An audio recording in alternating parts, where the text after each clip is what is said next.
So ఈ అమ్మాయి ఒక కామన్ ఫ్రెండ్ ద్వారా ఈ బండి సాయి భగీరథ్ కలిసింది. ఎంత ఘోరమయ్యా అంటే కేంద్ర హోంశాఖ సహాయ మంత్రి కొడుకు ఈ అమ్మాయితోని చాటింగులు, ఈ అమ్మాయితోని విపరీతంగా మానసికంగా వేధించడం, ఈ అమ్మాయి మీద 3 సార్లు అత్యాచార యత్నం చేసినట్టుగా మాకు వస్తున్న సమాచారం. ఒకసారి మొయినాబాద్ ఫామ్ హౌస్లో, ఇంకొకసారి హైదరాబాద్కు ఉత్తర దిశలో ఉండే ఒక కాలనీలో వాళ్ళ ఇంటి దగ్గర బేస్మెంట్ ఏరియాలో అత్యాచార యత్నం చేసినట్టుగా, అదేవిధంగా నానక్రామగూడలో కూడా అత్యాచార యత్నం చేసినట్టుగా మాకు సమాచారం వస్తున్నది. విశ్వసనీయమైన సమాచారం ఉన్నది.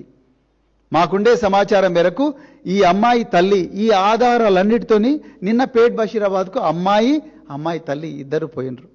మరి పోలీసుల గుండె ఎందుకు కరగలేదో నాకైతే తెలియదు.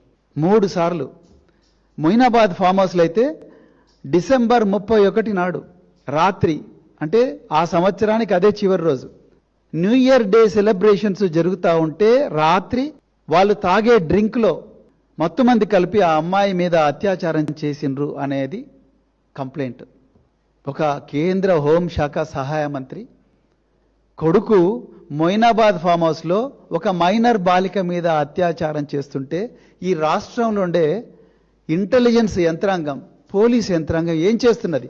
అంటే మొయినాబాద్ ఫామ్ హౌస్ల మీద దాడి చేస్తారు కదా, ఈ మొయినాబాద్ ఫామ్ హౌస్ ఎందుకు మీకు తెలియలేదు? నేను ఇవాళ సైబరాబాద్ పోలీసులను, తెలంగాణ పోలీసులను అడుగుతా ఉన్నా.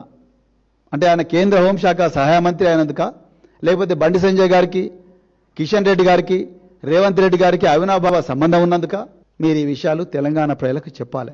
ఆ అమ్మాయిని పెళ్లి మైనర్ అయిపోయిన తర్వాత, మేజర్గా అయిన తర్వాత నిన్ను పెళ్లి చేసుకుంటానని నమ్మబలికిండంట సాయి భగీరథ్.